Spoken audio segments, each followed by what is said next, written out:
मुर्शिद सोना सोना सोना मेरा कि तुसी जदों एक बीज नूं देखदे हो, एक बीज अंदर एक क्षमता हुंदी है, एक शक्ति हुंदी है कि वो बीज वृक्ष बन सकता है। हुंदी है कि नहीं? मानते हो कि नहीं? तुसी ਜਿਹੜਾ भी बीज कुदरत ने पैदा किया है, परमात्मा ने पैदा किया है, उस प्रभु ने जिस बीज नूं भी पैदा किया है, हर बीज अंदर शक्ति हुंदी है की बनन दी, वृक्ष बनन दी, पेड़ बनन दी। हुंदी है कि नहीं? कोई भी बीज ऐसा नहीं हुंदा कि जदों पैदा होवे तां उहदे अंदर वृक्ष बनन दी शक्ति ना होवे। हर बीज अंदर क्षमता हुंदी है पेड़ बनन दी, वृक्ष बनन दी, पर की सारे बीज वृक्ष बन पांदे? जवाब देना तुसीं। तुसी एक मुट्ठी भर बीज ले लो, एक मुट्ठी भर बीज ले लो, हुण हर बीज अंदर वृक्ष बनन दी क्षमता है, पर की सारे बीज वृक्ष बन पाणगे?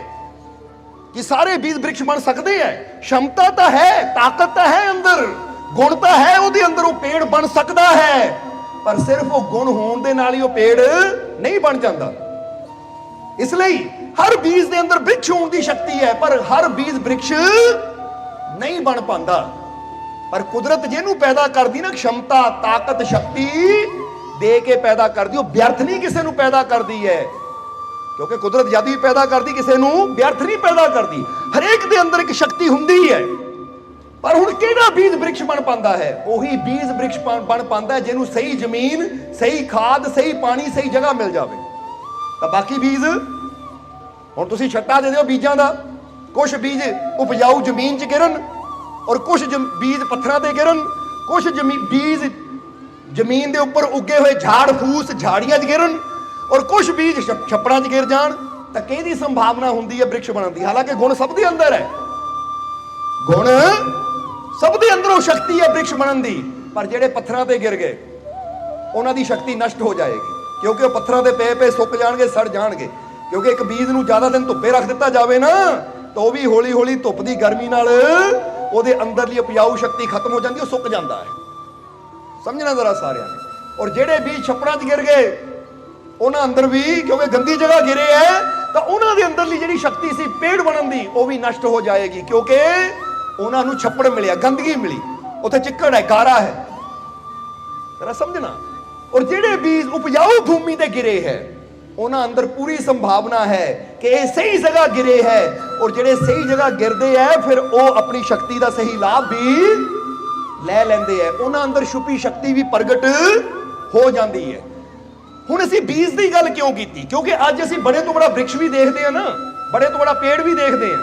अज तुसीं कहो जी आ पेड़ 200 साल पुराना, बेशक वो 200 साल पुराना या 500 साल पुराना होवे, पर कदी ना कदी वो पेड़ भी एक कह दिओ बीज सी, क्योंकि बिना बीज तो वृक्ष कदी बन ही नहीं सकता। जिदा कह लो ना, अज बंदा कहता है आ बुजुर्ग की उम्र 120 साल है, या ए बुजुर्ग की उम्र 150 साल है, उदाहरण दे रहे हैं असीं कि जे अज एक बुजुर्ग की उम्र 150 साल भी होवे, तो बंदा कहता कदी ना कदी तो यह पैदा होया ही सी, बच्चा ही सी, तां ही अज इत्थे पहुंचा है।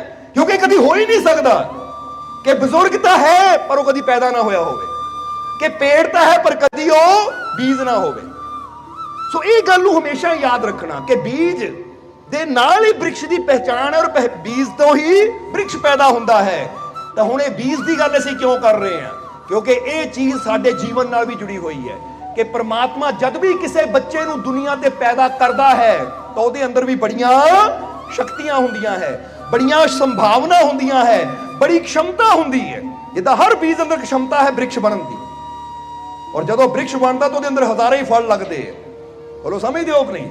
इसलिए हर बच्चा जदों दुनिया ते आंदा है, हर बच्चा जदों दुनिया ते पैदा हुंदा है, तो वह भी एक क्षमता, एक शक्ति लैके आंदा है। उहदे अंदर भी परमात्मा वो क्षमता, वो शक्ति पैदा करके उन्होंने भेजदा है, यानी वो शक्ति उहदे अंदर रख के भेजदा है कि वो बच्चा कुछ भी बन सकता है, बच्चा कुछ भी बन सकता है, कुछ भी हासिल कर सकता है, किसी मंजिल तक भी बच्चा पहुंच सकता है। इन्नी क्षमता हुंदी है उहदे अंदर भी।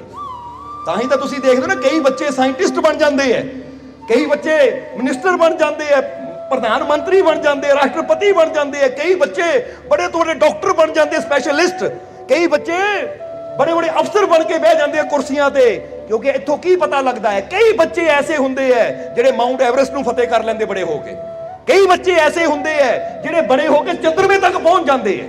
पहुंच जाते कि नहीं? क्योंकि चंद्रमे ते भी आदमी ने पैर रखिया, तो जिन्हें पैर रखिया कदी वो भी बच्चा ही पैदा होया सी, जिन्हें माउंट एवरेस्ट फतेह किया वो भी कदी बच्चा ही पैदा होया सी। ਜਿਹੜੇ ਅੱਜ बड़े बड़े अफसर बन के, चाहे वो राष्ट्रपति कह लो, प्रधानमंत्री कह लो, या कोई भी बड़ी तो बड़ी अहुदे ते बैठा है, कदी ना कदी बच्चा बन के जन्म लिया सी। इत्थों की पता लगता है कि जो कुदरत यानी परमात्मा साडा मालिक सानू दुनिया ते जन्म दिंदा है, तो साडे अंदर हर तरह की क्षमता, हर तरह की शक्ति रख के भेजदा है दुनिया ते कि तू कुछ भी बन सकदा है, तू कुछ भी हासिल कर सकदा है, तू किसी भी मंजिल ते पहुंच सकता है, क्योंकि तेरे अंदर में शक्ति रखी हुई है। और हुण फिर हर कोई जिद्दां दस्सिया कि हर बीज वृक्ष नहीं बन पाता। जे हुण शक्ति परमात्मा ने हर बीज अंदर रखी है पर हर बीज वृक्ष नहीं बन पाता, क्यों नहीं बन पाता? उसका कारण दस दिता तुहानूं। क्योंकि जिहड़ा पत्थरां ते गंदे नालियां च गिर गया जां जिहड़ा झाड़ियां च गिर गया, वो फिर बीज ही रह जाता है, सड़ जाता है, खत्म हो जाता, उसकी शक्ति कभी प्रगट हो ही नहीं पाती, वो आसमान की बुलंदियां तक कभी पहुंच ही नहीं पाता। इसी तरह ये परमात्मा ने साडे अंदर एक क्षमता रखी है कि असीं कुछ भी हासिल कर सकते हैं। यानी बच्चा जो पैदा होता है कुछ भी हासिल कर सकता है, किसी भी चीज नूं प्राप्त कर सकता है, किसी भी मंजिल ते पहुंच सकता है। जरा हुण गौर करना, फिर बच्चे क्यों नहीं पहुंच पाते? फिर बच्चे कर क्यों नहीं पाते? फिर बच्चे वो बन क्यों नहीं पाते? जो उन्होंने अंदर क्षमता छुपी हुई है उसका लाभ क्यों नहीं लै पाते? अज थोड़ा जिहा यही समझना है, समझने तैयार हो कि नहीं?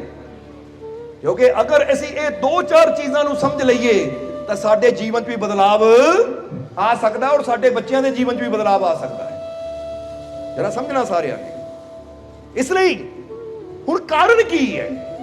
कारण की है कि इंसान के अंदर इन्नियां शक्तियां कुदरत ने रखियां है, इन्नियां ताकतां उस परमात्मा ने रखियां है, पर फिर भी कई उस ताकत का इस्तेमाल कर लेंदे तो कई कर ही नहीं पाते। तुसीं देखदे हो ना, कई राजे महाराजे बन के बहंदे तो कई धरती ते बह के भीखे मंगते रहंदे सारी जिंदगी। कोई पढ़ लिख के किते मुकाम ते पहुंच जाता तो कोई अनपढ़ता वाली जिंदगी ही जिउंदा है। कारण की है?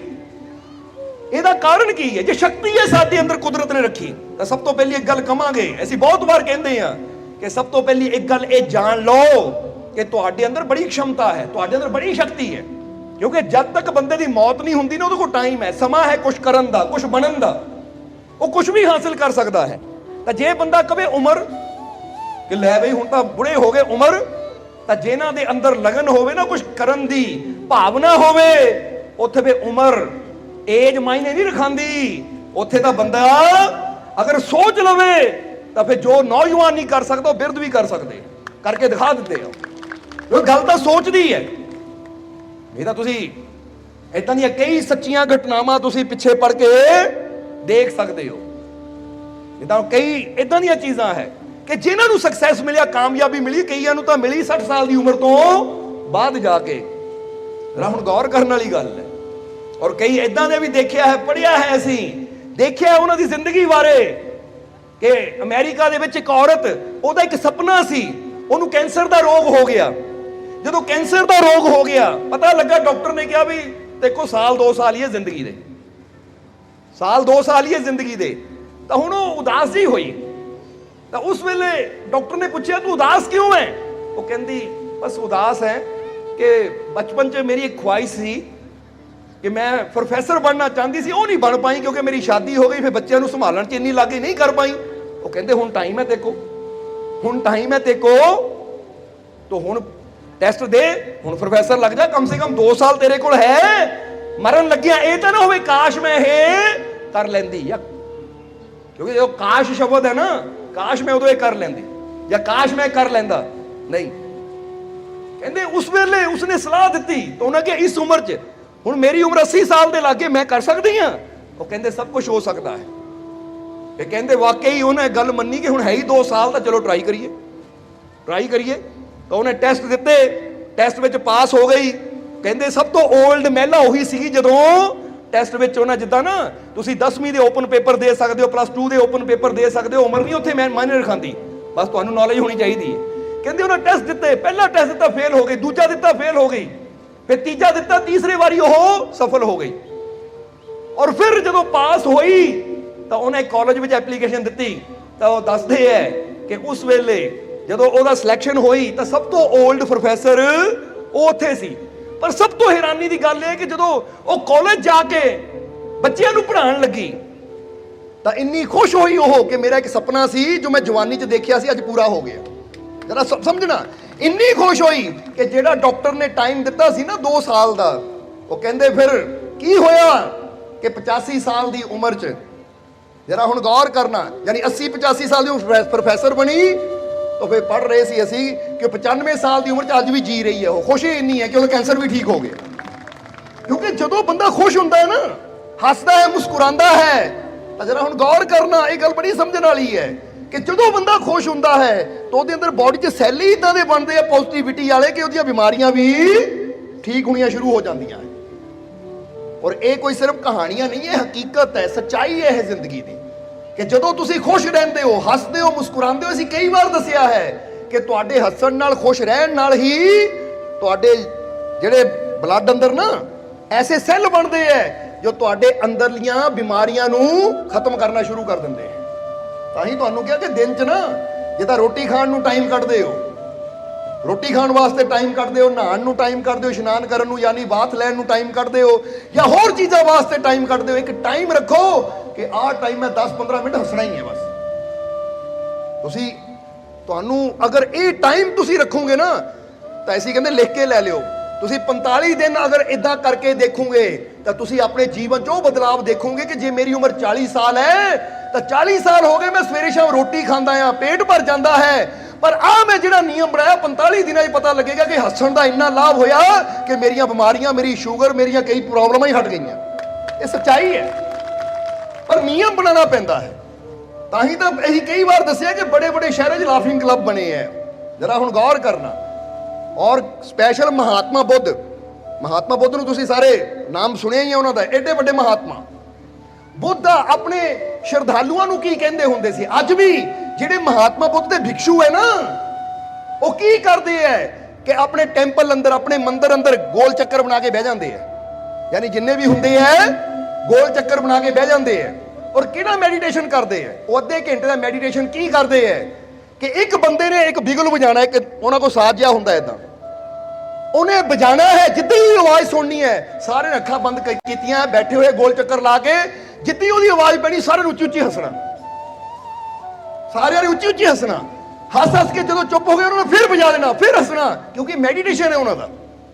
ਅੱਧੇ ਘੰਟੇ ਵਾਸਤੇ ਬਸ ਉਹਨਾਂ ਨੇ ਕੀ ਕਰਨਾ, ਮਿਊਜ਼ਿਕ ਦੀ ਆਵਾਜ਼ ਸੁਣ ਕੇ, ਜਿੱਦਾਂ ਆਪਾਂ ਕਹੀਏ ਜਦੋਂ ਆਪਾਂ 1 2 3 ਕਹਿਣਾ ਤੁਸੀਂ ਹੱਸਣਾ ਹੈ, ਸਮਝਦੇ ਹੋ ਕਿ ਨਹੀਂ? 3 ਦੀ ਆਵਾਜ਼ ਸੁਣਦੇ ਆਂ ਜੀ, ਚਲੋ ਕਰਕੇ ਦੇਖੀਏ, 1 2 3 1 2 3। ਹੁਣ ਕਿਸੇ ਨੂੰ ਲੱਗੇਗਾ ਕਿ ਭਾਈ ਇਹ ਕੀ ਕਰ ਰਹੇ, ਪਾਗਲਪਨ ਹੈ? ਤੇ ਗੱਲ ਯਾਦ ਰੱਖੋ, ਹੱਸਣਾ, ਖੁਸ਼ ਹੋਣਾ, ਮੁਸਕਰਾਣਾ ਇਹ ਪਾਗਲਪਨ ਨਹੀਂ ਹੈ, ਇਹ ਪਰਮਾਨੰਦ ਦਾ ਸੰਕੇਤ ਹੈ। ਜਿਨ੍ਹਾਂ ਨੇ ਜ਼ਿੰਦਗੀ 'ਚ ਕਦੀ ਹੱਸ ਕੇ ਨਹੀਂ ਦੇਖਿਆ, ਉਦਾਸੀ ਨਾਲ ਜ਼ਿੰਦਗੀ ਜੀ ਹੈ। ਹੁਣ ਕਈ ਕਹਿੰਦੇ ਤੁਸੀਂ ਸਤਸੰਗ 'ਚ ਹਸਾਉਂਦੇ ਬੜਾ ਹੋ, ਕਿਉਂ? ਅਸੀਂ ਕਹਿੰਦੇ ਹੁਣ ਜਰਾ ਦੇਖੋ ਜਿਹੜੇ ਹੱਸਦੇ ਆ ਨਾ ਉਹਨਾਂ ਦੀ ਜ਼ਿੰਦਗੀ ਦੇਖੋ, ਚਿਹਰਿਆਂ ਦੀ ਰੌਣਕ ਦੇਖੋ, ਤਾਂ ਤੁਸੀਂ ਉਦਾਸ ਰਹਿ ਕੇ ਕੀ ਪਾ ਲਿਆ, ਰੋ ਰੋ ਕੇ ਕੀ ਪਾ ਲਿਆ? ਅੱਗੇ ਦੁੱਖ ਥੋੜੇ ਹੈ ਜਿਹੜਾ ਹੋਰ ਰੋਈ ਜਾਈਏ ਤੁਹਾਨੂੰ, ਅੱਗੇ ਜ਼ਿੰਦਗੀ ਟੈਨਸ਼ਨਾਂ ਥੋੜੀ ਹੈ ਜਿਹੜੀ ਹੋਰ ਰੋਈ ਜਾਈਏ। ਉਹ ਰਵਾਉਣ ਦੀ ਲੋੜ ਕਿਸੇ ਨੂੰ ਕੀ ਹੈ, ਰੋਂਦਾ ਤਾਂ ਬੰਦਾ ਉਦਾਂ ਹੀ ਬੜਾ ਹੈ। ਜਦੋਂ ਨੱਥੂ ਲਾਲ ਨੂੰ ਕਿਸੇ ਨੇ ਪੁੱਛਿਆ ਭਾਈ ਖੁਸ਼ ਕਦੋਂ ਹੋਇਆ ਸੀ, ਕਦੋਂ ਖੁਸ਼ ਹੋਇਆ ਸੀ, ਨੱਥੂ ਲਾਲ ਸੋਚਣ ਲੱਗ ਪਿਆ, ਕਹਿੰਦਾ ਜੀ 50 ਸਾਲ ਦੀ ਮੇਰੀ ਉਮਰ ਹੈ, ਖੁਸ਼ ਹੋਇਆ ਸੀ ਆਪਣੀ ਸ਼ਾਦੀ ਤੋਂ ਪਹਿਲਾਂ ਹੀ ਇੱਕ ਵਾਰ ਹੋਇਆ ਸੀ, ਉਸ ਤੋਂ ਬਾਅਦ ਹੱਸਿਆ ਹੀ ਨਹੀਂ ਕਦੀ। ਹੁਣ ਇਦਾਂ ਦੀ ਜ਼ਿੰਦਗੀ ਚਾਹੀਦੀ ਹੈ ਸਾਨੂੰ ਕਿ ਸਾਨੂੰ ਵੀ ਸੋਚਣਾ ਪਵੇ ਮੈਂ ਕਦੋਂ ਖੁਸ਼ ਹੋਇਆ ਸੀ, ਕਦੋਂ ਹੱਸਿਆ ਸੀ। ਹਾਂ ਵੀ ਫਲਾਨੀ ਜਗ੍ਹਾ ਉਦੋਂ ਹੱਸਿਆ ਸੀ, ਉਹ ਕਦੋਂ ਹੋ 30 ਸਾਲ ਪਹਿਲਾਂ। ਉਹ ਕਮ ਸੇ ਕਮ ਜ਼ਿੰਦਗੀ ਇਦਾਂ ਦੀ ਚਾਹੀਦੀ ਹੈ ਕਿ ਕੋਈ ਤੁਹਾਨੂੰ ਪੁੱਛੇ ਉਹ ਹੱਸਿਆ ਕਦੋਂ ਸੀ, ਉਹ ਭਾਈ ਰੋਜ਼ ਹੀ ਹੱਸੀਦਾ, ਖੁਸ਼ ਰਹੀਦਾ। ਦੁਖੀ ਕਦੋਂ ਹੋਇਆ ਸੀ, ਸੋਚਣਾ ਪੈਣਾ, ਦੁਖੀ ਤਾਂ ਕਦੀ ਹੋਇਆ ਹੀ ਨਹੀਂ। ਇਹ ਲਾਈਫ ਹੈ ਨਾ, ਉਹ ਜ਼ਿੰਦਗੀ ਕਾਹਦੀ ਜਿਹੜੀ ਰੋਂਦੇ ਰੋਂਦੇ ਗੁਜ਼ਰ ਗਿਆ ਹੋਵੇ।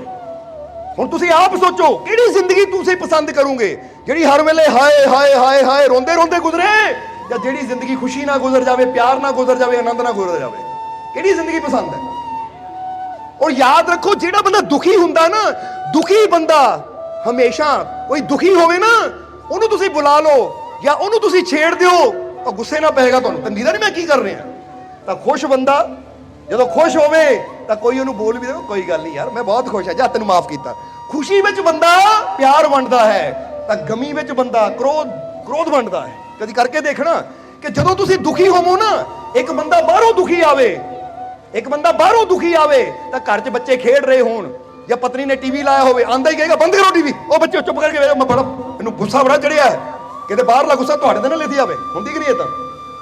ਤਾਂ ਜੇ ਬੰਦਾ ਬਾਹਰੋਂ ਖੁਸ਼ ਆਵੇ ਫਿਰ ਕੀ ਹੁੰਦਾ ਹੈ, ਜੇ ਬੱਚੇ ਉਦਾਸ ਬੈਠੇ ਤਾਂ ਬੰਦਾ ਆਂਦਾ ਹੀ, ਹੋ ਬੱਚੋ ਕੀ ਗੱਲ ਹੋ ਗਈ, ਦੇਖੋ ਮੈਂ ਬੜਾ ਖੁਸ਼ ਹਾਂ, ਤਰੱਕੀ ਹੋਈ ਹੈ, ਪ੍ਰਮੋਸ਼ਨ ਹੋਈ ਹੈ, ਲੋ ਮਠਿਆਈ ਖਾਓ, ਆ ਲੋ ਫਰੂਟ ਖਾਓ, ਚਲੋ ਉੱਠੋ ਨੱਚੋ, ਹੁੰਦੀ ਹੈ ਕਿ ਨਹੀਂ।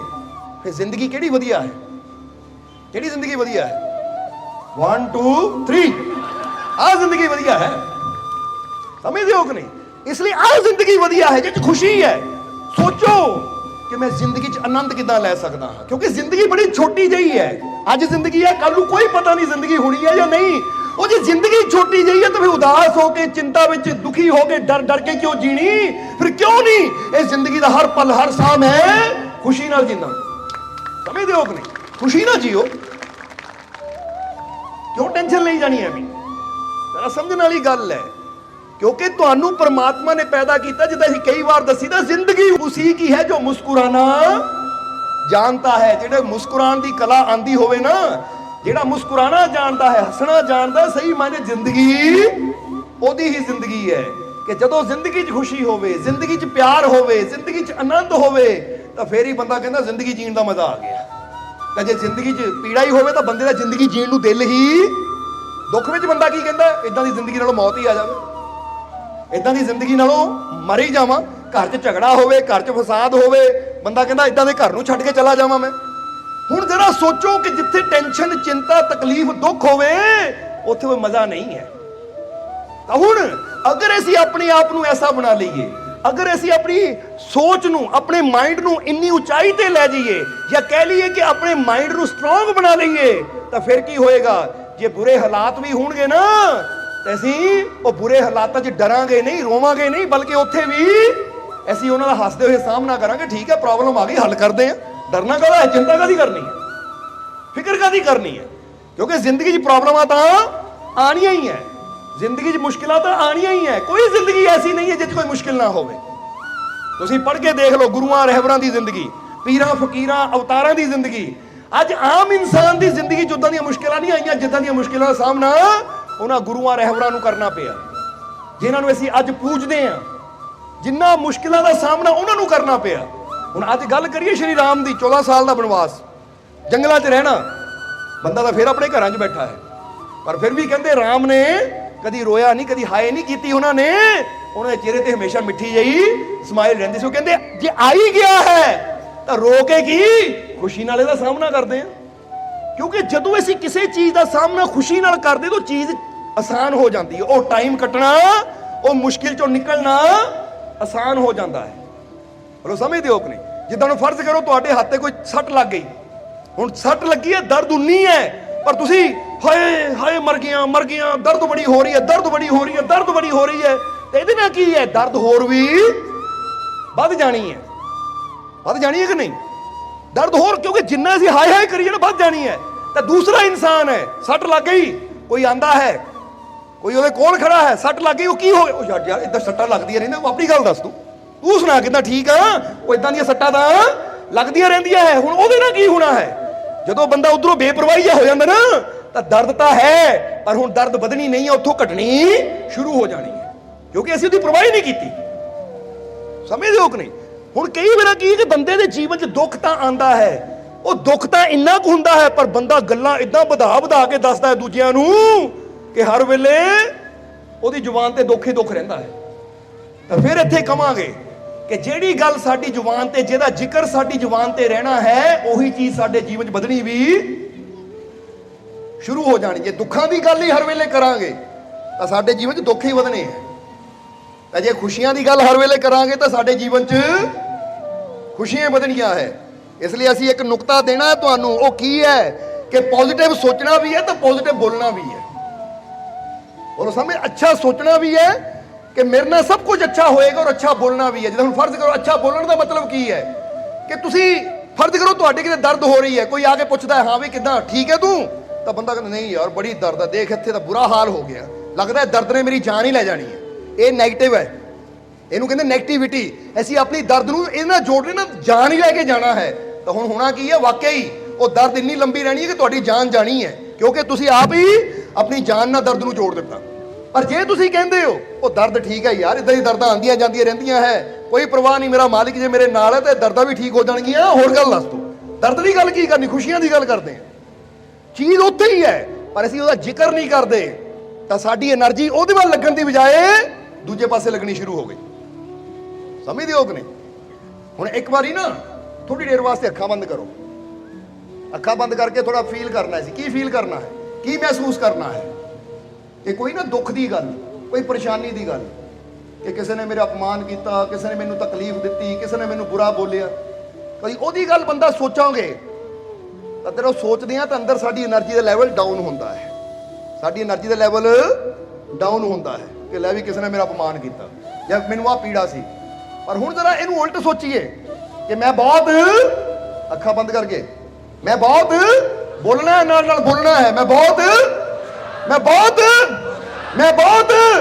ਮੇਰਾ ਅੰਦਰ ਖੁਸ਼ੀ ਨਾਲ ਭਰਿਆ ਹੋਇਆ ਹੈ, ਮੇਰਾ ਅੰਦਰ ਖੁਸ਼ੀ ਨਾਲ, ਮੇਰਾ ਅੰਦਰ ਖੁਸ਼ੀ ਨਾਲ, ਮੇਰਾ ਅੰਦਰ ਖੁਸ਼ੀ ਨਾਲ, ਮੈਂ ਬਹੁਤ ਖੁਸ਼ ਹਾਂ, ਮੈਂ ਬਹੁਤ,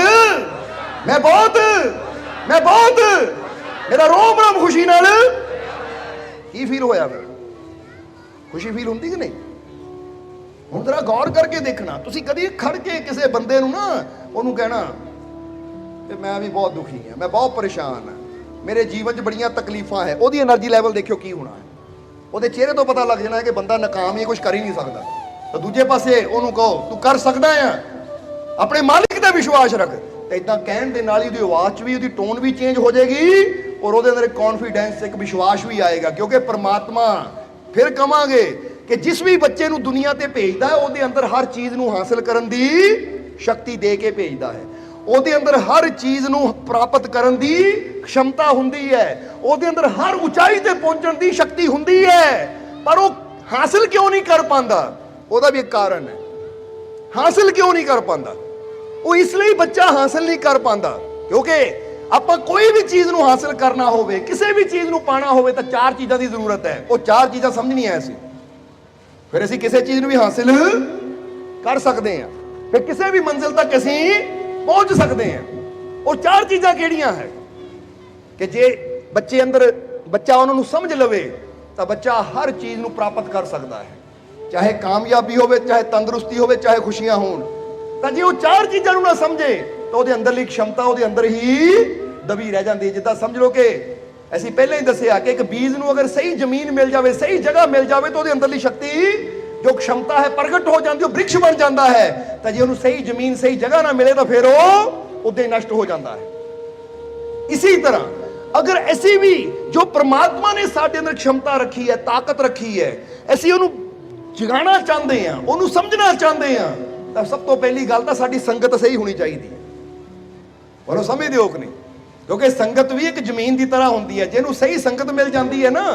ਹੁਣ ਜਿੱਦਾਂ ਸਮਝ ਲਓ ਕਿਸੇ ਨੂੰ ਨਸ਼ਿਆਂ ਦੀ ਸੰਗਤ ਮਿਲ ਗਈ, ਉਹ ਤਾਂ ਫਿਰ ਐਸੀ ਦਲਦਲ 'ਚ ਗਿਰ ਗਿਆ ਕਿ ਹੁਣ ਉਹਨਾਂ ਦੱਸਦਾ ਹੀ ਜਾਣਾ ਆ, ਉਹਦੇ ਅੰਦਰ ਜੋ ਸ਼ਕਤੀ ਹੈ, ਉਹਦੇ ਅੰਦਰ ਜੋ ਗੁਣ ਹੈ, ਉਹ ਸਾਰੇ ਗੁਣ ਉਦਾਂ ਹੀ ਨਸ਼ਟ ਹੋ ਜਾਣੇ, ਕਿਉਂਕਿ ਉਹ ਨਸ਼ਿਆਂ ਦੀ ਸੰਗਤ 'ਚ ਪੈ ਕੇ ਡੁੱਬਦਾ ਜਾ ਰਿਹਾ, ਖਤਮ ਹੁੰਦਾ ਜਾ ਰਿਹਾ। ਸਮਝਦੇ ਹੋ ਕਿ ਨਹੀਂ? ਪਰ ਜਦੋਂ ਸਾਨੂੰ ਸਹੀ ਸੰਗਤ ਮਿਲਦੀ ਹੈ ਤਾਂ ਸਹੀ ਸੰਗਤ ਅੰਦਰ ਆ ਕੇ ਇਹ ਚਾਰ ਚੀਜ਼ਾਂ ਸਿੱਖਣੀਆਂ ਪੈਂਦੀਆਂ ਸਾਨੂੰ। ਫਿਰ ਅਸੀਂ ਆਪਣੇ ਅੰਦਰਲੀ ਖਮਤਾ ਨੂੰ, ਆਪਣੇ ਅੰਦਰਲੀ ਸ਼ਕਤੀ ਨੂੰ ਪਹਿਚਾਨ ਵੀ ਸਕਦੇ ਹਾਂ, ਤਾਂ ਉਹਦਾ ਲਾਭ ਵੀ ਅਸੀਂ ਲੈ ਸਕਦੇ ਹਾਂ। ਬੋਲੋ ਸਮਝਦੇ ਹੋ ਕਿ ਨਹੀਂ? ਇਸ ਲਈ ਫਿਰ ਕਹਾਂਗੇ ਕਿ ਪ੍ਰਮਾਤਮਾ ਜਦੋਂ ਸਾਨੂੰ ਪੈਦਾ ਕਰਦਾ ਹੈ, ਬੱਚੇ ਨੂੰ ਪੈਦਾ ਕਰਦਾ, ਤਾਂ ਉਹਦੇ ਅੰਦਰ ਹਰ ਚੀਜ਼ ਨੂੰ ਹਾਸਲ ਕਰਨ ਦੀ ਸ਼ਕਤੀ ਹੁੰਦੀ ਹੈ, ਹਰ ਚੀਜ਼ ਨੂੰ ਪ੍ਰਾਪਤ ਕਰਨ ਦੀ ਤਾਕਤ ਹੁੰਦੀ ਹੈ, ਕੁਝ ਵੀ ਬਣਨ ਦੀ ਤਾਕਤ ਹੁੰਦੀ, ਕੁਝ ਵੀ ਚੁਣਾਵ ਕਰ ਸਕਦਾ ਕਿ ਮੈਂ ਕੀ ਬਣਨਾ, ਮੈਂ ਅਫਸਰ ਬਣਨਾ, ਮੈਂ ਕੀ ਬਣਨਾ ਹੈ। ਪਰ ਉਹਦੇ ਵਾਸਤੇ ਚਾਰ ਚੀਜ਼ਾਂ ਜ਼ਰੂਰੀ ਹੈ। ਉਹ ਚਾਰ ਚੀਜ਼ਾਂ ਕਿਹੜੀਆਂ? ਪਹਿਲਾ ਇਲਮ। ਪਹਿਲੀ ਚੀਜ਼ ਕਿਹੜੀ ਜ਼ਰੂਰੀ ਹੈ? ਇਲਮ। ਇਲਮ ਦਾ ਮਤਲਬ ਹੁੰਦਾ ਗਿਆਨ, ਸਮਝ। ਕਿਉਂਕਿ ਜਦੋਂ ਤੱਕ ਸਾਨੂੰ ਕਿਸੇ ਚੀਜ਼ ਦੀ ਸਮਝ ਹੀ ਨਹੀਂ ਹੋਏਗੀ, ਉਦੋਂ ਤੱਕ ਅਸੀਂ ਕਦੀ ਉਹਨੂੰ ਪਾਣ ਦੇ ਬਾਰੇ ਸੋਚ ਹੀ ਨਹੀਂ ਸਕਦੇ। ਬੋਲੋ ਸਮਝਦੇ ਹੋ ਕਿ ਨਹੀਂ? ਹੁਣ ਅਸੀਂ ਕਿਸੇ ਚੀਜ਼ ਦਾ ਨਾਮ ਲਈਏ ਕਿ ਫਲਾਨੀ ਚੀਜ਼ ਬਹੁਤ ਸਵਾਦਿਸ਼ਟ ਹੈ, ਤੁਹਾਨੂੰ ਪਤਾ ਲੱਗਾ, ਤੁਸੀਂ ਫੇਰ ਉਹਦੇ ਵੱਲ ਜਾਣਾ ਕਿ ਖਾ ਕੇ ਤਾਂ ਦੇਖੀਏ। जैसी कहिए फलानी जगह गए सी पहाड़ चो बड़ी सोहनी है, जानकारी होएगी ज्ञान होएगा फिर बंदा सोचेगा ਅਸੀਂ ਵੀ ਜਾ ਕੇ ਦੇਖੀਏ। ਤਾਂ ਜੇ ਬੰਦੇ ਨੂੰ ਪਤਾ ਹੀ ਨਾ ਹੋਵੇ ਤਾਂ ਬੰਦਾ ਕਦੀ ਉਹਦੇ ਬਾਰੇ ਸੋਚ ਵੀ ਨਹੀਂ ਸਕਦਾ, ਤਾਂ ਉੱਥੇ ਕਦੀ ਪਹੁੰਚ ਵੀ ਨਹੀਂ ਸਕਦਾ। ਇਸ ਲਈ ਪਹਿਲਾ ਹੈ ਇਲਮ, ਪਹਿਲਾ ਹੈ ਗਿਆਨ ਸਮਝ। ਤਾਂ ਹੀ ਤਾਂ ਹਰ ਗੁਰੂ ਰਹਿਬਰ ਨੇ ਕਿਹਾ ਕਿ ਸਤਸੰਗ ਵਿੱਚ ਬੈਠ, ਸੰਤਾਂ ਦੀ ਸੋਬਤ ਕਰ, ਸੰਤਾਂ ਦਾ ਸੰਗ ਕਰ, ਕਿਉਂਕਿ ਸਤਸੰਗ ਵਿੱਚ ਬਹਿ ਕੇ ਹੀ ਸਾਨੂੰ ਗਿਆਨ ਹੁੰਦਾ ਹੈ। ਕਿਹੜੀ ਚੀਜ਼ ਦਾ?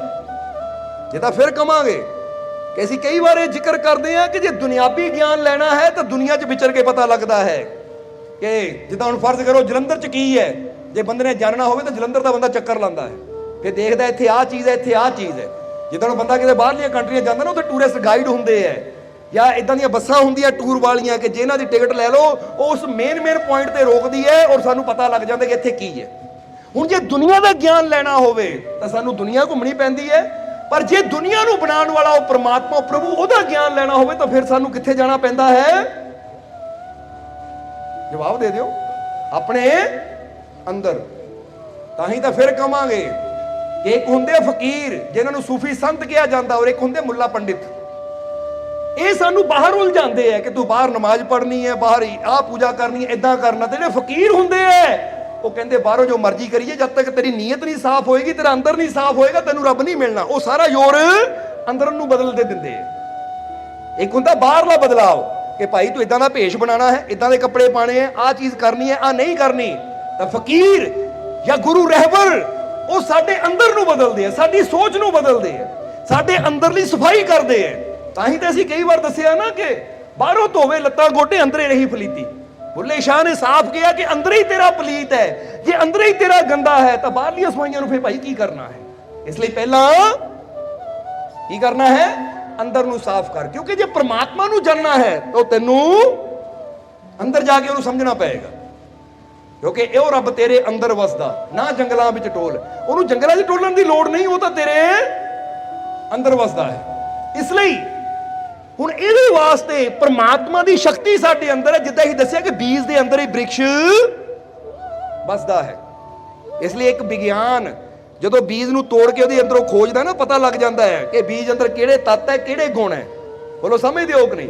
ਪਰ ਇੱਕ ਤੁਹਾਨੂੰ ਹੋਰ ਚੀਜ਼ ਦੱਸਣੀ ਚਾਹਾਂਗੇ ਕਿ ਜਿੱਦਾਂ ਦੱਸਿਆ ਕਿ ਹਰ ਬੀਜ ਦੇ ਅੰਦਰ ਖਮਤਾ ਹੁੰਦੀ ਹੈ ਪੇੜ ਬਣਦੀ, ਪਰ ਹਰ ਕੋਈ ਬਣ ਨਹੀਂ ਪਾਉਂਦਾ, ਕਿਉਂਕਿ ਬੀਜ ਨੂੰ ਵਿਚਾਰੇ ਨੂੰ ਜਿਹਨੂੰ ਸਹੀ ਜ਼ਮੀਨ ਮਿਲ ਗਈ ਬਣ ਜਾਏਗਾ, ਜਿਹੜਾ ਪੱਥਰਾਂ ਤੇ ਗਿਰਿਆ ਨਹੀਂ ਬਣ ਪਾਏਗਾ, ਕਿਉਂਕਿ ਬੀਜ ਦੇ ਕੋਲ ਆਪਸ਼ਨ ਨਹੀਂ ਹੈ ਆਪਣੇ ਆਪ ਜ਼ਮੀਨ ਤੱਕ ਜਾਣ ਦੀ। ਪਰ ਬੰਦੇ ਕੋਲ ਆਪਸ਼ਨ ਹੈ, ਬੰਦਾ ਚੁਣਾਵ ਕਰ ਸਕਦਾ ਮੈਂ ਕਿੱਥੇ ਬੈਠਣਾ ਆ, ਕਿੱਥੇ ਨਹੀਂ ਬੈਠਣਾ, ਕਿਹੜੀ ਚੀਜ਼ ਖਾਣੀ ਹੈ, ਕਿਹੜੀ ਚੀਜ਼ ਨਹੀਂ ਖਾਣੀ, ਕੀ ਸੁਣਨਾ ਕੀ ਨਹੀਂ ਸੁਣਨਾ।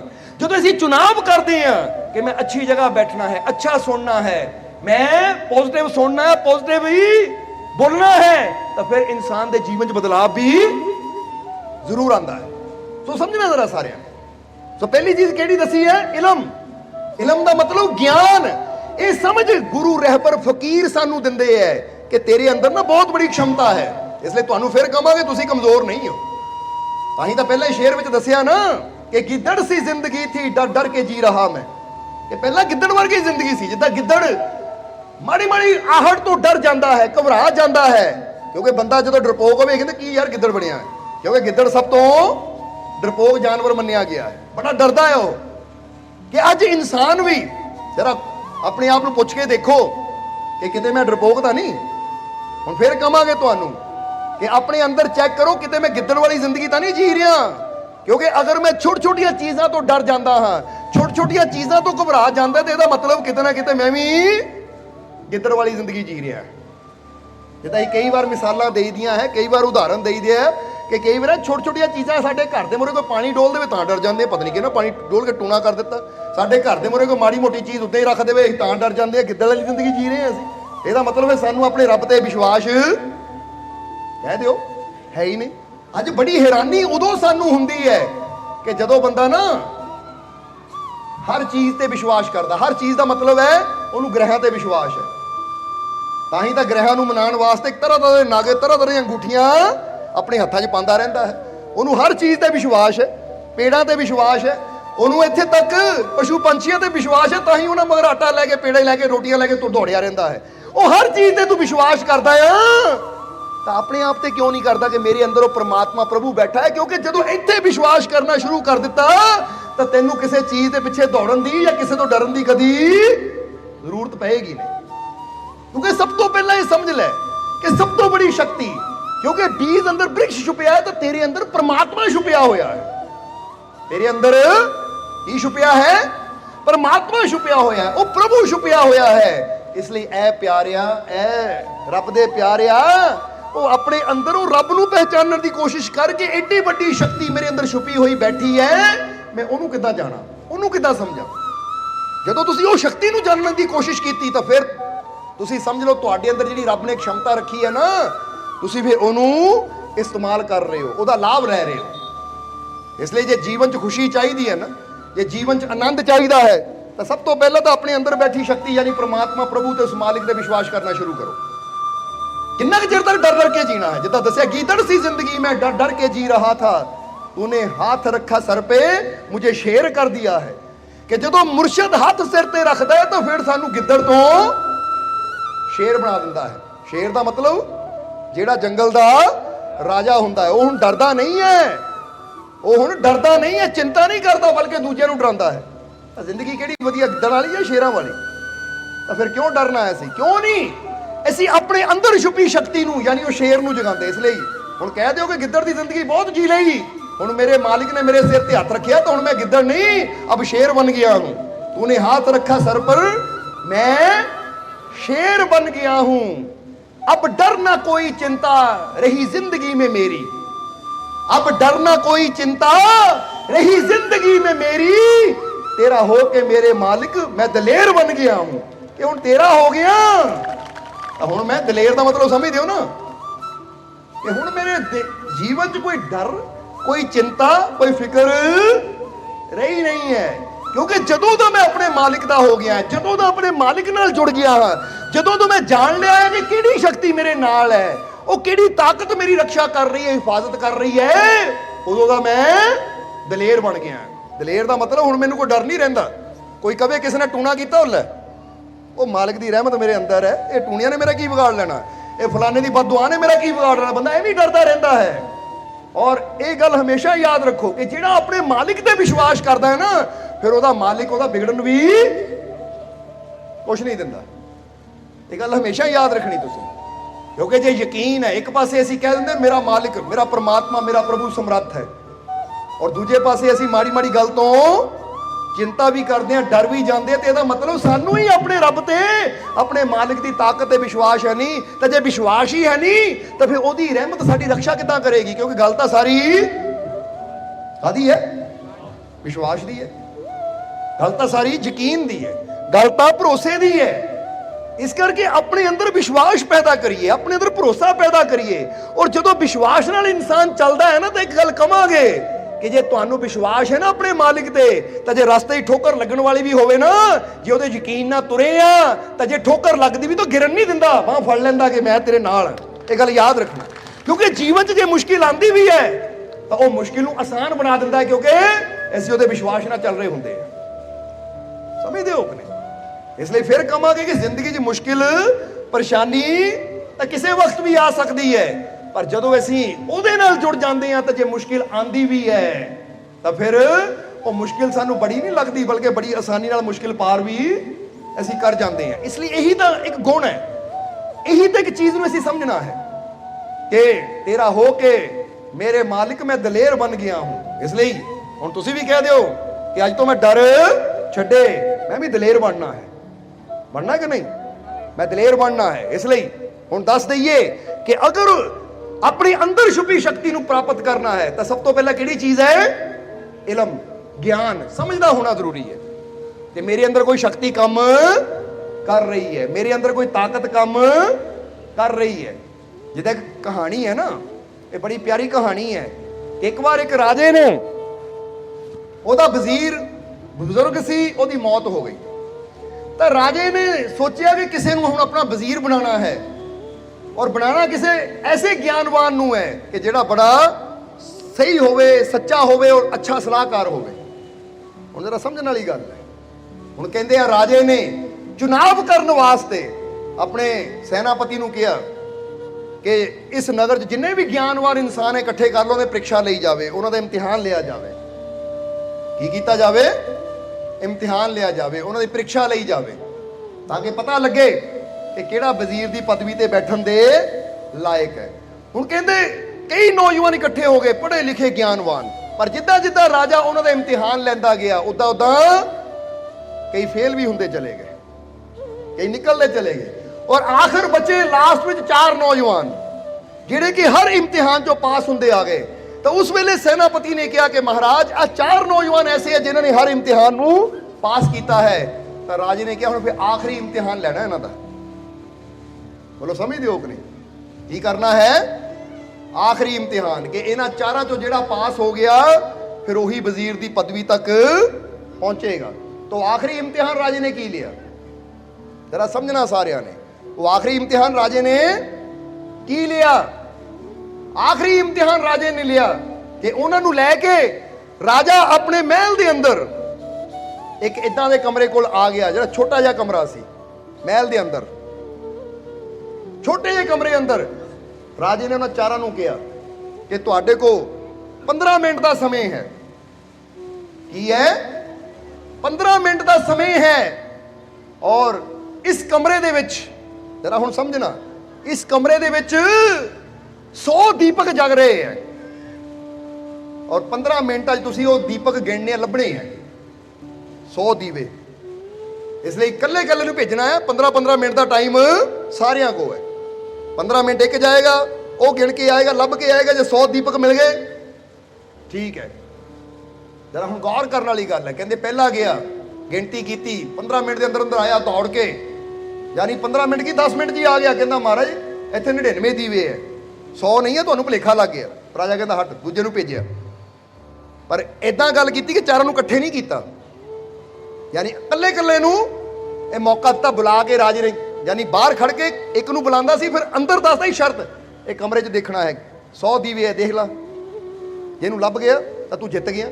वो पहला जाता है, 99 दीवे है जी, उन्हें एक पासे कर देंगे, फिर दूजे नूं बुला के राजा कहता है आ जा तू, फिर वो भी जाता, वो भी कहता जी 99 दीवे है, क्योंकि अंदर गिनती करते 1 2 3 4 कमरे 'च हर जगह दीवे रखे हुए हैं, जग रहे हैं। कहते 99 दीवे है, तो राजा कहता तू भी एक पासे आ जा। तीजे नूं भेजदे हैं, वो भी अंदर जाता है, मैं देखता है 99 दीवे, तो भी कहता महाराज तुसीं कहंदे हो 100 है, कोई भुलेखा लग गया रखण वाले नूं, इत्थे तां है ही 99। तो राजा निराश जिहा हो गया, कहंदे हुण आखिरी रह गया, इहनूं भेज के देखते हैं। जदों ओनूं भेजिया, वो गया अंदर, उन्हें भी जाके गिनती की, पर मन च विचार किया कि राजे ने कहा 100 दीवे है, तो राजा कोई इन्ना मूर्खता हो नहीं सकता, इन्ना ना समझता हो नहीं सकता कि इत्थे दीवे 99 होण तो 100 कही जावे। कुछ ना कुछ तो गल है। कहते नौजवान बह गया उत्थे, और बैठ के ना उन्हें सारे दीपकों की गिनती की, फिर अखां बंद कर ली। हुण जदों दीवे देख रहा है, कभी कुछ भी करके देखना कि जदों दीवे देख रहे ना इत्थे, क्योंकि छोटे जे कमरे जगह जगह दीवे रखे हुए, जिद्दां आपां दिवाली नूं रख दिंदे ना लाइन ला के, वो इदां उपर थल्ले आले बने हुए छोटे छोटे रखे, वो दीवियां नूं देख रहा है। दीवियां नूं देखदियां ओहदी अखां बंद होईयां। जदों अखां बंद होईयां तां फिर की होया? अखां बंद हुंदियां ही उहनूं अपने अंदर भी एक दीवा जगदा नजर आ गया। जरा समझने वाली गल है। अपने अंदर दीपक जगदा नजर आया। जो अपने अंदर दीपक नजर आया तो उस वेले खुश होया और आया राजे दे कोल, कहंदा महाराज वाकई कमरे 'च 100 दीवे है। वो राजा कहंदा किदां 100 दीवे है, चल मेरे नाल, इत्थे तां 99, तू किदां 100 कहंदा आ? वो कहंदा महाराज आ 99 बाहर है, तो 100वां मेरे अंदर जग रहा है। तां ही कहंदे मन तू जोत स्वरूप है, अपना मूल। राजा खुश हो गया, कहते हुण ठीक है, यही तो मैं चाहता सी। क्योंकि असली ज्ञान ये नहीं होता कि बाहर ही देखी जाइए, असली ज्ञान वो होता कि अपने अंदरली जोत नूं भी, जिहड़ा अपने अंदरले प्रकाश नूं देखदा, उही मेरा वजीर बनन दे लायक है। सो एक कहानी की दसदी है कि ऐसे भी परमात्मा दे नेड़े पहुंचना चाहते हैं, परमात्मा दी जो ना कहते कि जे रब बादशाह जी असीं उहदे वजीर बनना चाहते हैं, वो प्रभु नूं हासिल करना चाहते हैं, तो सानूं भी वो नेड़ता किदां मिल सकती है? जदों अपने अंदर भी असीं वो ज्ञान दा, वो प्रेम दा, विश्वास दा दीवा जगदा देख लवांगे। हुण बाहरों असीं 100 दीवे जगाई जाइए, पर जे अंदर ही साडे प्रेम दा दीपक रोशन है नहीं, अंदर ही साडे विश्वास दा दीवा रोशन है नहीं, तो फिर परमात्मा फेल कर देगा। चल बई तू परीक्षा चों पास ਚੱਲ ਇੱਕ ਪਾਸੇ, ਕਿਉਂਕਿ ਅਸਲੀ ਤਾਂ ਉਹੀ ਪ੍ਰਮਾਤਮਾ ਦੀ ਰਹਿਮਤ ਤੱਕ ਪਹੁੰਚਦਾ ਜਿਹੜਾ ਆਪਣੇ ਅੰਦਰ ਉਹ ਸੋਮਾ ਦੀਵਾ ਦੇਖ ਲੈਂਦਾ ਕਿ ਮੇਰੇ ਅੰਦਰ ਵੀ ਇੱਕ ਪ੍ਰਕਾਸ਼ ਹੈ। ਤਾਂ ਹੀ ਤਾਂ ਗੁਰੂ ਵੀ ਕਹਿੰਦੇ ਨਾ, ਉਲਟਾ ਕੁਆਂ ਗगन में तिसमें जरे, ਕਿ ਚਿਰਾਗ ਇੱਕ ਤੇਰੇ ਅੰਦਰ ਵੀ ਜਗ ਰਿਹਾ ਹੈ।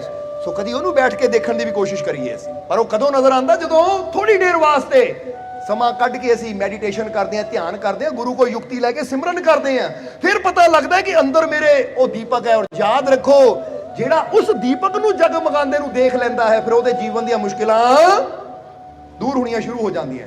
ਸੋ ਪਹਿਲੀ ਚੀਜ਼ ਹੈ ਇਲਮ, ਗਿਆਨ, ਸਮਝ ਹੋਣੀ ਕਿ ਮੇਰੇ ਅੰਦਰ ਕਿਹੜੀ ਸ਼ਕਤੀ ਬੈਠੀ ਹੋਈ ਹੈ। ਔਰ ਦੂਜੀ ਚੀਜ਼ ਕਿਹੜੀ ਹੈ? ਇਹ ਚਾਰ ਚੀਜ਼ਾਂ ਫਟਾਫਟ ਦੱਸ ਦਈਏ, ਫਿਰ ਸਤਸੰਗ ਦੀ ਸਮਾਪਤੀ ਕਰਾਂਗੇ। ਕਿ ਪਹਿਲੀ ਚੀਜ਼ ਇਲਮ, ਔਰ ਦੂਸਰੀ ਚੀਜ਼ ਹੈ ਕਿ ਜਰਾ ਹੁਣ ਗੌਰ ਕਰਨਾ, ਦੂਸਰੀ ਚੀਜ਼ ਕਿਹੜੀ ਹੈ? ਪਹਿਲੀ ਇਲਮ ਹੈ ਔਰ ਦੂਸਰੀ ਹੈ ਨੀयत। बोलो समझते हो कि नहीं? क्योंकि नीयत का मतलब होता है काम करने की भावना। बंदा कहता मेरी नीयत ही नहीं जानती यार, जिदा आप कहते ना वो तेरी नीयत ही खोटी है, तू काम ही नहीं करना चाहता। समझते हो कि नहीं? इसलिए दूजी चीज होती है नीयत। और नीयत का मतलब की होता है? नीयत का मतलब होता है कि मेरी सोच है करना है तो फिर चाहे कुछ भी हो जाए मैं करना ही है। तो जे हुण सानू मंजिल का तो पता है कि मैनू ज्ञान तो हो गया, पर मेरे अंदर चाहना ही है नहीं, मेरे अंदर करने की भावना ही है नहीं, तो फिर मंजिल पता होंदे हुए भी कदी बंदा उत्थे जाने की कोशिश नहीं करेगा। समझ आ रही कि नहीं? इसलिए फिर तुहानू कहांगे कि जीवन च कामयाब किहड़े हुंदे आ, सफल किहड़े हुंदे आ? जिहड़े मेहनत करन नू ਤਿਆਰ ਹੁੰਦੇ ਆ, ਕਿ ਪਹਿਲਾਂ ਜਾਣਦੇ ਆ ਕਿ ਕਿਹੜੇ ਕੰਮ ਕਰਕੇ ਮੈਨੂੰ ਸਫਲਤਾ ਮਿਲਣੀ ਹੈ, ਕਿਹੜੇ ਕੰਮ ਕਰਕੇ ਮੈਨੂੰ ਕਾਮਯਾਬੀ ਮਿਲਣੀ ਹੈ। ਤਾਂ ਫਿਰ ਉਹ ਆਪਣੇ ਅੰਦਰ ਇੱਕ ਫੈਸਲਾ ਕਰ ਲੈਂਦੇ ਆ, ਇੱਕ ਸੰਕਲਪ ਕਰ ਲੈਂਦੇ ਕਿ ਹੁਣ ਮੈਂ ਇਹਨੂੰ ਹਾਸਲ ਕਰਕੇ ਹੀ ਰੁਕਣਾ ਹੈ। ਕਿਉਂਕਿ ਸਫਲਤਾ ਹਾਸਲ ਕਰਨ ਦਾ ਕਿਸੇ ਨੇ ਮੂਲ ਮੰਤਰ ਪੁੱਛਿਆ ਸੀ ਸਵਾਮੀ ਵਿਵੇਕਾਨੰਦ ਜੀ ਨੂੰ ਕਿ ਮਹਾਰਾਜ ਸਫਲਤਾ ਹਾਸਲ ਕਰਨ ਦਾ ਮੂਲ ਮੰਤਰ ਕੀ ਹੈ, ਯਾਨੀ ਰਾਜ ਕੀ ਹੈ? ਤਾਂ ਸਵਾਮੀ ਵਿਵੇਕਾਨੰਦ ਜੀ ਕਹਿੰਦੇ ਹੈ कि सफल होने का एक ही मूल मंत्र है। वो कहते जी केड़ा? वो कहते उदों तक कोशिश करते जाओ जब तक सफलता मिल ना जाए, कभी रास्ते हार मनो ही ना। समझते हो कि नहीं? क्योंकि एक बंदा सोचता मैं इस चीज नू पाना है, तो हुण जब तक नहीं मिलती चाहे मैं 100 बार असफल हो जावां तां भी मैं रुकना नहीं है, जब तक मिल ना जाए मैं कोशिश करते जाना है, करते जाना। तो फिर एक दिन बंदा उन्होंने पा भी लेंदा है। इसलिए फिर कहांगे कि अपनी नीयत नू मतलब कि मैं एक करना है, मैं इस मंजिल नू हासिल करना है, मैं एक कर्म करना है। फैसला ले लो अपने अंदर एक। जिदा असी कल दे सत्संग में एक इशारा किया सी ना, कोई नशा करन दी आदत है, कोई बुराई दी आदत है, या बंदे नू झूठ बोलण दी आदत है, या कोई भी बंदे नू होर बुरी आदत बंदा छड्डना चाहता है, तो पहला संकल्प करो, फैसला करो, और फिर दसो दूजियां नू कि भाई मैं आ चीज छड्डण दा फैसला कर लिया है, तो इन्ने महीने च मैं ये छड्डनी है। क्योंकि जदों तुसीं ये फैसला कर लेंदे तो कोशिश भी फिर शुरू होती है। जब तक तुसीं फैसले नहीं करोगे कोशिश भी कभी शुरू नहीं होएगी। अज बंदा कामयाब तो होना चाहता है पर मेहनत करने नू तैयार नहीं है। और फिर कहांगे कि जे कामयाबी चाहिए है तो मेहनत करने नू सानू तैयार भी रहना पैना है। इसलिए नीयत साडी अच्छी होनी चाहिए है कि चाहे कुछ भी हो जाए। नीयत नू इदां समझ लो कि एक बंदे नू प्यास है नहीं तो उन्होंने तुसीं कहो कि भाई उत्थे क पानी, उन्हें कहना होएगा पानी भाई मैं की करना है। पर जदों किसी नू प्यास लगती है ना, जदों किसी नू प्यास लगती है तो फिर उन्होंने बस दस्सण दी लोड़ होंदी कि उत्थे पानी है, तो फिर तुहानू कहण दी लोड़ नहीं पैंदी, वो आपे खोजदा खोजदा उत्थे पहुंच जाता, क्योंकि पता है ये मेरी जिंदगी है। इसलिए फिर इत्थे कहांगे कि नीयत साफ रखिए, अपने मालिक ते विश्वास रखिए। इसलिए अपने अंदर फैसला लीए। जे अज तो साडे मन च फर्ज करो कोई प्रॉब्लम है, कोई चिंता है, मन दे विच कोई सोच है इदां दी नैगेटिव, या तुहाडे जीवन च कोई बीमारी है, कोई तकलीफ है, कोई काम नहीं बनता, तो फिर पहला तुसीं ज्ञान लेना है कि काम किदां बन सकता है, कित्थे बन सकता है। और फिर हुण नीयत बना लो कि चाहे कुछ भी हो जाए हुण मैं ये मेहनत करनी है काम नूं बनाउण वास्ते। फिर अगे की चाहिए? तीसरा यकीन। बोलो समझते हो कि नहीं? की चाहिए है? यकीन, विश्वास। और फिर असीं कहांगे विश्वास का मतलब की हुंदा है? विश्वास का मतलब हुंदा है कि मैनू यकीन है जे मैं कोशिश करूंगा तो मैनू हासिल भी हो सकता है। क्योंकि साडे अंदर छुपियां शक्तियां प्रगट क्यों नहीं हो पांदियां? सब तो बड़ी गल तो यह है कि बंदा आप ही अपने आप नूं कहंदा रहिंदा या अपने बच्चों नूं कहंदा तेरे तो नहीं होना, तू नहीं कर सकता, तैनूं आ चीज़ कदी मिलनी नहीं है, ये चीज़ बहुत बड़ी है, तू कदी इत्थे तक पहुंच सकदा ही नहीं है। जदों असीं इदां दीयां सोचां अपने अंदर सोचदे हां तां फिर की हुंदा है? फिर असीं अपने आप नूं आप ही कमज़ोर कर दिंदे हैं। क्योंकि एक गल हमेशा याद रखो कि जो तुसीं सोचना ना तुहाडे शरीर ने उदां दा एक्शन लेना है। पर समझदे हो कि नहीं? हुण तुसीं सोचो कि मैं खड़े होना है तो तुसीं खड़े हो जाते हो, तुसीं सोचो मैं बैठना तुसीं बैठ जाते हो, क्योंकि सोच जो आती तुहाडा शरीर उदां दा एक्शन लेना शुरू हो जाता है। हुण जे असीं पहले ही अपनी सोच रखांगे भाई मेरे तो नहीं होना, मेरे तो नहीं होना, तो तुहाडे शरीर ने कदी वो एनर्जी पैदा करनी नहीं कि तुसीं वो कर सको। तो जे तुसीं सोचो मैं कर सकदा हां तो तुहाडे शरीर ने एनर्जी देनी शुरू कर देनी, उदां दा बनना शुरू कर देना है। ये गल कदी करके देखियो, क्योंकि असीं अपने जीवन दे विच ਅਸੀਂ ਆਪਣੇ ਜੀਵਨ ਦੀ ਉਦਾਹਰਨ ਦੇ ਕੇ ਦੱਸ ਸਕਦੇ ਹਾਂ। ਆਪਣੇ ਜੀਵਨ ਦੇ ਵਿੱਚ ਬਹੁਤ ਚੀਜ਼ਾਂ ਐਸੀਆਂ ਸੀ ਜਿਹਨੂੰ ਕੋਈ ਕਹਿੰਦਾ ਸੀ ਕਰ ਨਹੀਂ ਸਕਦੇ, ਪਰ ਅਸੀਂ ਕਰਕੇ ਦਿਖਾਈਆਂ।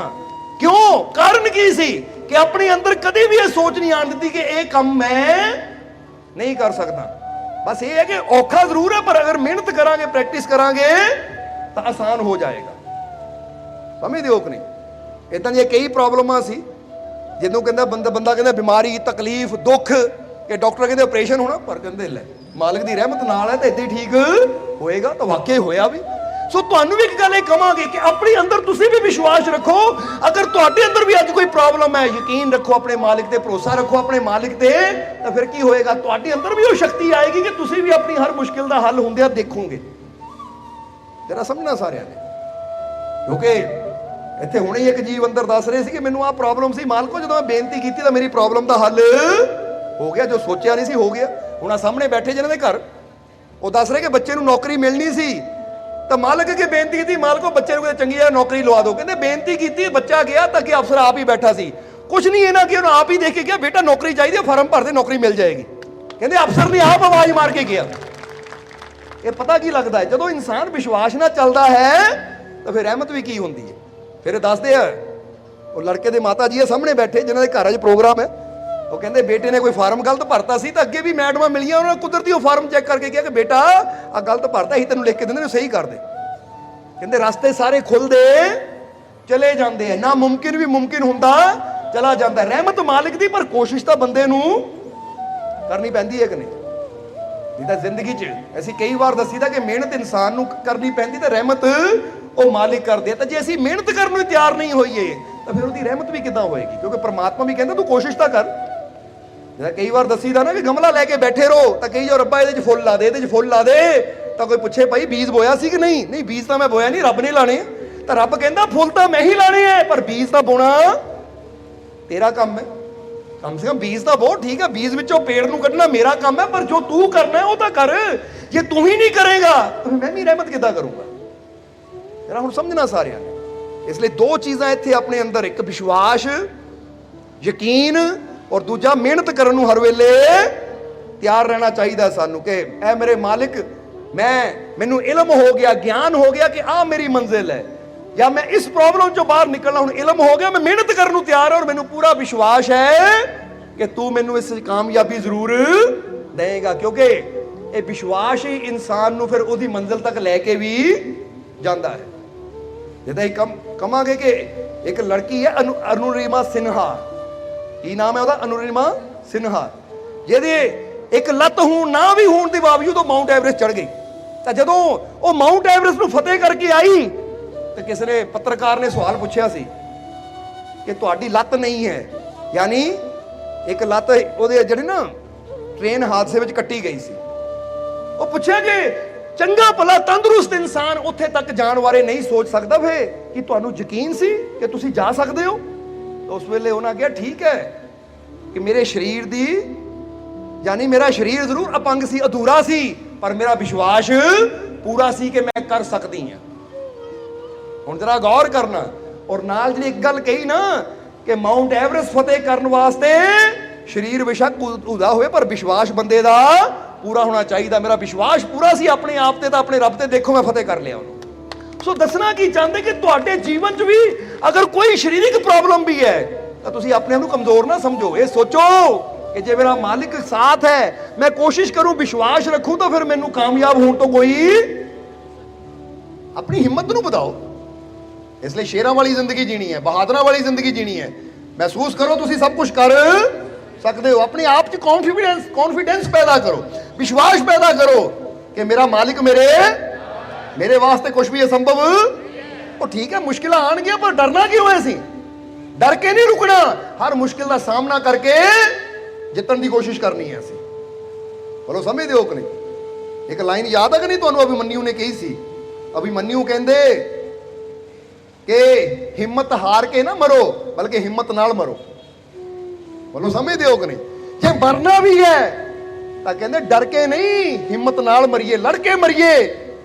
ਤਾਂ ਜੇ ਹਿੰਮਤ ਹਾਰ ਕੇ ਬਹਿ ਗਏ ਫਿਰ ਤਾਂ ਜੀਂਦੇ ਜੀ ਮਰਨ ਦੇ ਬਰਾਬਰ ਹੀ ਹੈ। ਇਸ ਲਈ ਬੜੀ ਪਿਆਰੀ ਗੱਲ ਹੈ ਕਿ ਸਾਡੇ ਜੀਵਨ 'ਚ ਵੀ ਅਗਰ ਕੋਈ ਮੁਸ਼ਕਿਲ ਹੈ ਤਾਂ ਅਸੀਂ ਕਹਾਂਗੇ ਤੁਹਾਨੂੰ ਫਿਰ ਨਿਰਾਸ਼ ਨਾ ਹੋਵੋ, ਹਿੰਮਤ ਨਾ ਹਾਰੋ, ਆਪਣੇ ਅੰਦਰ ਵਿਸ਼ਵਾਸ ਪੈਦਾ ਕਰੋ। ਇਸ ਲਈ ਚੌਥੀ ਚੀਜ਼ ਕਿਹੜੀ ਆਂਦੀ ਹੈ? ਹਿੰਮਤ, ਸਾਹਸ, ਕਿ ਹਰ ਮੁਸ਼ਕਿਲ ਦਾ ਸਾਹਮਣਾ ਕਰਨ ਲਈ ਅਸੀਂ ਤਿਆਰ ਹੈ। ਕਿਉਂਕਿ ਕੋਈ ਵੀ ਮੰਜ਼ਿਲ ਆਸਾਨੀ ਨਾਲ ਨਹੀਂ ਮਿਲਦੀ। ਜਿੱਡੀ ਵੱਡੀ ਮੰਜ਼ਿਲ ਹੋਵੇ ਵਾਸਤੇ ਸੰਘਰਸ਼ ਵੀ ਉਨਾ ਹੀ ਕਰਨਾ ਪੈਂਦਾ ਹੈ। ਇਸ ਲਈ ਜੇ ਤੁਸੀਂ ਸੰਘਰਸ਼ ਕਰਨ ਨੂੰ ਤਿਆਰ ਹੋ, ਤੁਹਾਡੇ ਅੰਦਰ ਹਿੰਮਤ ਹੈ, ਵਿਸ਼ਵਾਸ ਹੈ, ਤੁਹਾਡੀ ਨੀਅਤ ਹੈ ਕਿ ਮੈਂ ਕਰਨਾ ਹੈ, ਕੋਈ ਬਹਾਨਾ ਨਹੀਂ। ਕਿਉਂਕਿ ਜਿਹਦੀ ਨੀਅਤ ਨਾ ਹੋਵੇ ਉਹ ਬਹਾਨੇ ਲੱਭਦਾ ਹੈ, ਤਾਂ ਜਿਹਦੇ ਅੰਦਰ ਕਰਨ ਦੀ ਭਾਵਨਾ ਹੋਵੇ ਵੀ ਕੋਈ ਬਹਾਨਾ ਉਹਨੂੰ ਰੋਕ ਨਹੀਂ ਸਕਦਾ। ਬੋਲੋ ਸਮਝਦੇ ਹੋ ਕਿ ਨਹੀਂ? ਇਹ ਲਈ ਬਾਬਾ ਸਾਹਿਬ ਡਾਕਟਰ ਭੀਮ ਰਾਓ ਅੰਬੇਡਕਰ ਦੀ ਜ਼ਿੰਦਗੀ ਨੂੰ ਦੇਖ ਲਓ। ਅੱਜ ਨੌਜਵਾਨਾਂ ਨੂੰ ਬਹਾਨੇ ਹੁੰਦੇ ਜੀ, ਮੈਨੂੰ ਟੀਚਰ ਨੇ ਗਾਲ ਕੱਢਤੀ, ਮੈਂ ਨਹੀਂ ਸਕੂਲ ਜਾਣਾ, ਮੈਨੂੰ ਟੀਚਰ ਨੇ ਬੁਰਾ ਬੋਲਤਾ, ਮੈਂ ਨਹੀਂ ਸਕੂਲ ਜਾਣਾ, ਉਹ ਫਲਾਣੇ ਸਟੂਡੈਂਟ ਮੇਰਾ ਮਜ਼ਾਕ ਉਡਾਉਂਦੇ, ਮੈਂ ਨਹੀਂ ਸਕੂਲ ਜਾਣਾ। ਬੰਦਾ ਬਹਾਨੇ ਲੱਭਦਾ ਰਹਿੰਦਾ ਹੈ।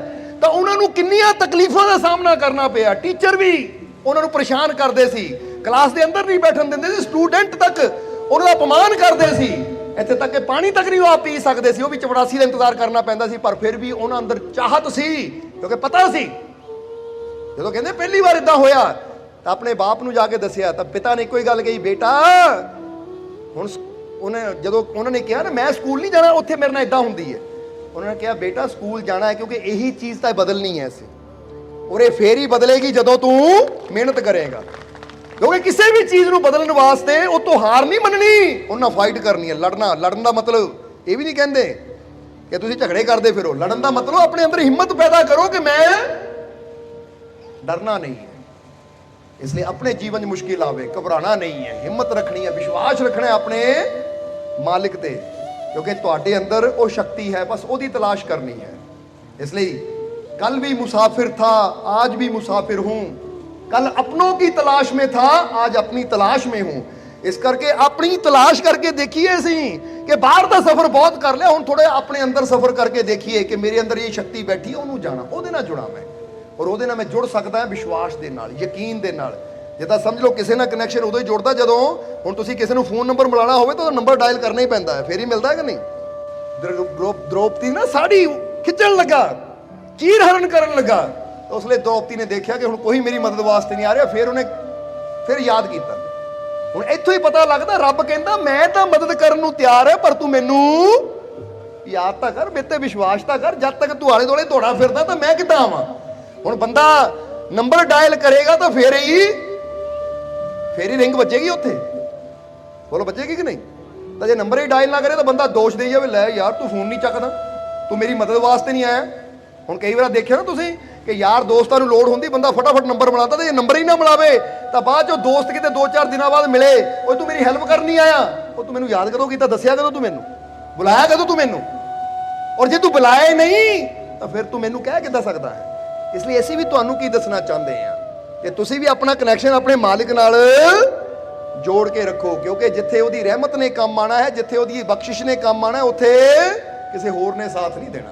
और हिम्मत मिलती है उहदे साथ नाल, ताकत मिलती है उहदे साथ नाल, जीवन च हौसला मिलता है तो उहदे साथ नाल फिर तुसीं नामुमकिन भी मुमकिन हुंदा देखोगे। बस अपने अंदर एक विश्वास पैदा करो, अपने अंदर एक यकीन पैदा करो, बोलो करोगे कि नहीं। इसलिए अज तो लैके निडरता लियानी अपने अंदर, कॉन्फिडेंस बनो, शेर बनो। तुसीं तूने हाथ रखा सर पे, मैं शेर बन गया हूं। शेर दी जिंदगी जीनी है, बहादुर दी जिंदगी जीनी है, डर डर के नहीं जीना। कोई दुख मुसीबत है तो डरना नहीं है, हिम्मत नाल ਉਹਦਾ सामना करना और विश्वास रखना है कि हर मुश्किल चों मैं निकल सकदा है क्योंकि मेरा मालिक मेरे। फिर कह दिओ मैनू अपने मालिक ते पूरा, मैनू अपने मालिक ते पूरा, मैनू अपने मालिक ते पूरा। और फिर कहांगे ये विश्वास जो कहते हो ना सिर्फ जुबान तो नहीं कहना, इत्थों फील भी करना है, इत्थों महसूस भी करना है। क्योंकि गल की है कि जो इत्थे चीज़ होंदी है ना फिर उसका प्रभाव साडे जीवन ते आंदा है। बोलो समझदे हो कि नहीं? जो असीं इत्थों मन लैंदे हैं तां ही तां तुसीं कई बार गौर ना देखना या समझना कि घर दे विच ना ही कोई डरावनी मूवी देख लईए तो साडा दिल जोर नाल धड़कना शुरू कर दिंदा, हालांकि पर्दे दी चल रही है पर धड़कन वध जाती है साडी, और डरना शुरू कर दिंदे। फिर बंदे नूं किते नेरे कमरे 'च जाना होवे तो डर लगदा, हो जांदा कि नहीं? इदां की सीगा पर्दे ते असीं एक डरावना चित्र देख लिया या डरावनी फिल्म देख ली तो साडे दिल दीयां धड़कनां वध गईयां। हुण जे कोई डरावनी चीज़ देख के साडे अंदर डर पैदा हो सकता है तो फिर असीं गुरुआं रहबरां दी जिंदगी नूं देखीए, उन्हां दी तस्वीर नूं देखीए, अपने मालिक दे नाम नूं जपीए तो फिर ਉਹਦੇ ਨਾਲ ਸਾਡੇ ਜੀਵਨ 'ਚ ਖੁਸ਼ੀਆਂ ਕਿਉਂ ਨਹੀਂ ਆ ਸਕਦੀਆਂ? ਆ ਸਕਦੀਆਂ ਹੈ ਕਿਉਂਕਿ ਜਿੱਦਾਂ ਦੇ ਸਾਡੇ ਵਿਚਾਰ ਹੋਣੇ ਨਾ ਜੋ ਅਸੀਂ ਗੱਲਾਂ ਕਰਨੀਆਂ ਹੈ। ਹੁਣ ਤੁਸੀਂ ਕਈ ਵਾਰ ਬੈਠ ਕੇ ਡਰਾਵਣੀਆਂ ਗੱਲਾਂ ਕਰਨੀਆਂ ਸ਼ੁਰੂ ਕਰ ਦਿਓ ਤਾਂ ਤੁਹਾਡੇ ਅੰਦਰ ਡਰ ਪੈਦਾ ਹੋਣਾ ਸ਼ੁਰੂ ਹੋਣਾ, ਵਿਸ਼ਵਾਸ ਦੀ ਗੱਲ ਸ਼ੁਰੂ ਕਰ ਦਿਓ ਤੁਹਾਡੇ ਅੰਦਰ। ਤਾਂ ਹੀ ਤਾਂ ਛਤਰਪਤੀ ਸ਼ਿਵਾਜੀ ਉਹਨਾਂ ਦੀ ਜ਼ਿੰਦਗੀ ਬਾਰੇ ਕਈ ਵਾਰ ਜ਼ਿਕਰ ਕੀਤਾ। ਉਹ ਦੱਸਦੇ ਹੈ ਕਿਸੇ ਨੇ ਪੁੱਛਿਆ ਤੁਹਾਡੀ ਬਹਾਦਰੀ ਦਾ ਰਾਜ ਕੀ ਹੈ? ਉਹ ਕਹਿੰਦੇ ਮੇਰੀ ਬਹਾਦਰੀ ਦਾ ਰਾਜ ਮੇਰੀ ਮਾਂ ਔਰ ਮੇਰਾ ਗੁਰੂ ਹੈ। क्योंकि मां ने मैनू बचपन च ही वीर कथावां सुनाइयां, वीरां दियां कथावां सुनाइयां, मैनू वो कथावां सुनाइयां कि किस तरह इंसान ने मुश्किलों का सामना किया। तो कहते वो कथावां सुन सुन के मेरे अंदर भी वो विश्वास पैदा हो गया कि वो कर सकते तो मैं क्यों नहीं। इसलिए असीं तुहानूं भी यही गल कहांगे, अपने बच्चों नूं डराओ ना बल्कि अपने बच्चों नूं बहादुर बनाओ। ये ना कहो कि मेरा बच्चा है नलायक है, ये कुछ नहीं कर सकता, बल्कि ये कहो मेरा बच्चा बड़ा लायक है, मेरा बच्चा सब कुछ कर सकता है, मेरा बच्चा बहुत बहादुर है। क्योंकि जदों तुसीं उहनूं बहादुर कहोगे तो उहदे अंदर बहादुरी दी तस्वीर बननी शुरू होनी, इमेज बननी शुरू हो जानी, फिर उहनां बहादरी वाला काम करने की कोशिश करनी। जिद्दां आपां किसी बच्चे नूं कहंदे आ ना ओ बेटा तू बहादुर कर, ओ चल कर शाबाश तू बहुत शेर है, तो बच्चे अंदर हिम्मत आती। तो जे बच्चे नूं कही जाइए ओ तेतों कित्थों होना, तू नहीं कर सकता, तू नहीं कर सकता, तुसीं देखोगे बच्चा उत्ते बह जाएगा बेचारा। ਇਹਦਾ मतलब की है? ਹੁਣ ਤੁਹਾਡੇ ਅੰਦਰ कोई बीमारी भी है ना तो मन ना कहना बीमारी बड़ी नहीं, ये ठीक हो जानी है, हो जानी है ठीक, क्योंकि मालिक दी रहमत होवे, ओदी कृपा होवे तो असंभव भी संभव हो जाता है। जो बंदा इतना दी पॉजिटिव गल बोलता है तो बंदे दी जिंदगी बदलनी शुरू हो जाती है। इसलिए अज तो एक वचन करो कि कभी नैगेटिव ना बच्चों को बोलना ना अपने आप नूं बोलना है। और जिहड़ी चीज़ असीं जिंदगी च नहीं चाहते कभी ओदी गल भी नहीं करनी ना। खुशी चाहते हैं ना 1 2 3 इतना खुश रहा करो। ਹੁਣ घर जाके 1 2 3 कर लिया करो कभी कभी कि मैं हसना है मुस्कुराना है। जे मैनू खुशी चाहिए तो गल ही मैं किहड़ी करनी है, फिर खुशी दी करनी है ना। क्योंकि जिहड़ी चीज़ मैनू चाहिए नहीं फिर उसकी गल भी की करनी, उसदे बारे सोचना भी की।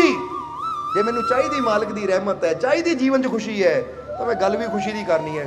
हैरानी तो सानू उदों होंदी जो बंदा होना तो कामयाब चाहता, गल्लां हर वेले नाकामयाबी दियां करता है। चाहता बंदा खुशी है तो गल्लां हर वेले दुख दिया बंदा करी जाता है। मैनू आ दुख है, मैनू वो परेशानी, तो खुशी कित्थों आएगी?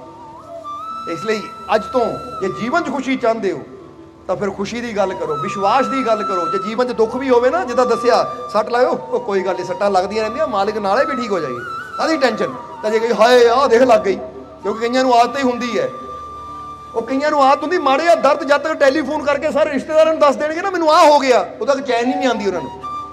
और फिर खबर को लोकी घर लैण आउणगे ना। ਹੁਣ सच दसीए कि जो इंसान बीमार होंदा ना घर च लोग खबर लैन आएंगे तो बंदा लेटिया किदां इदां तो वो बीमारी लंबी हो जाती है। इस करके असीं कहांगे खुशी की गल है तो रौला पाओ, बीमारी की गल है तो इदां करो गुआंढी नूं पता ना लगे, किसी नूं पता नहीं, जिक्र ही ना करो तो तुसीं पाओगे बीमारी जल्दी ठीक हो जाएगी। क्योंकि जो किसी चीज़ में अहमियत नहीं दिंदे ना असीं तो वो फिर जल्दी दौड़ती भी है।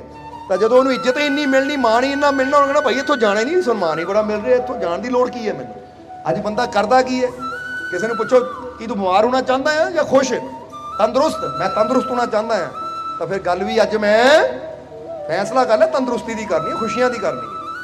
ठीक है, जीवन च दुख है पर दुखों की गल जिक्र नहीं करना। क्योंकि जो वह जिक्र करी जाइए ना, जिदा फर्ज करो एक बंदा अज बीमार है, कल ठीक हो गया, फिर कही जाए मैं भाई 2 महीने पहला बड़ा बीमार सी, 2 महीने पहला बड़ा बीमार, बीमारी की गल कर रहे, जल्दी बीमारी ने दोबारा भी आ जाना है। ਕਿਉਂਕਿ ਜਿਹੜੀ ਚੀਜ਼ ਨੂੰ ਅਸੀਂ ਬੋਲੀ ਜਾਣਾ, ਜਿੱਦਾਂ ਹੁਣ ਅੱਖਾਂ ਬੰਦ ਕਰਕੇ ਜੇ ਤੁਸੀਂ ਨਾ ਕਿਸੇ ਚੀਜ਼ ਬਾਰੇ ਸੋਚੋ ਤਾਂ ਉਹਦੀ ਤਸਵੀਰ ਬਣਨੀ ਸ਼ੁਰੂ ਹੋ ਜਾਣੀ ਕਿ ਨਹੀਂ। ਹੁਣ ਅੱਖਾਂ ਬੰਦ ਕਰਕੇ ਤੁਸੀਂ ਘੋੜਾ ਸੋਚੋ, ਘੋੜੇ ਦੀ ਤਸਵੀਰ ਬਣ ਜਾਣੀ, ਹਾਥੀ ਸੋਚੋ, ਹਾਥੀ ਦੀ ਤਸਵੀਰ ਬਣ ਜਾਣੀ ਹੈ, ਗੁਲਾਬ ਸੋਚੋ, ਗੁਲਾਬ ਦੀ ਤਸਵੀਰ ਬਣ ਜਾਣੀ, ਕਿਉਂਕਿ ਜਿਹਦੇ ਬਾਰੇ ਤੁਸੀਂ ਵਿਚਾਰ ਕਰਨੇ ਵੇ ਉਹੀ ਅਕਸਰ ਆਣੇ ਸ਼ੁਰੂ ਹੋ ਜਾਣੇ ਆ। ਤੇ ਜੇ ਬਿਮਾਰੀ ਦਾ ਜ਼ਿਕਰ ਕਰਾਂਗੇ, ਬਿਮਾਰੀ ਦਿਮਾਗ 'ਚ ਆਏਗੀ ਤਾਂ ਦਿਮਾਗ ਤੋਂ ਸਰੀਰ ਤੱਕ ਆਉਣ ਲੱਗਿਆ ਟਾਈਮ ਲੱਗੇਗਾ। ਫਿਰ ਅਜੇ ਖੁਸ਼ੀ ਬਾਰੇ ਸੋਚਾਂਗੇ, ਖੁਸ਼ੀ ਦਿਮਾਗ ਵਿੱਚ ਆਏਗੀ ਤਾਂ ਦਿਮਾਗ ਤੋਂ ਚਿਹਰੇ ਤੇ ਸਮਾਈਲ ਆਉਣ ਲੱਗਿਆ ਕੋਈ ਟਾਈਮ ਲੱਗੇਗਾ। ਇਸ ਕਰਕੇ ਵੀ ਖੁਸ਼ੀ ਚਾਹੀਦੀ ਹੈ ਨਾ। ਅੱਜ ਤੋਂ ਖੁਸ਼ੀ ਬਾਰੇ ਸੋਚਣਾ ਹੈ, सोचूंगे कि नहीं? हंस के दिखाओ फिर। और डरना नहीं है, विश्वास रखना है। जीवन में मुश्किल आएगी तो मुश्किल तो डरना, विश्वास रखना है कि जो मुश्किल आई है तो मैनू यकीन अपने मालिक दा हल भी, जे प्रॉब्लम है तो हल भी मेरे मालिक की रहमत नाल। इसलिए अज तो ये विश्वास लैके जाना है, ये खुशी लैके जानी, पॉजिटिविटी लैके जानी है। बहुत रो लिया, बहुत डर लिया, हुण जिंदगी 'च बदलाव चाहिए है, हुण जिंदगी 'च खुशी चाहिए है।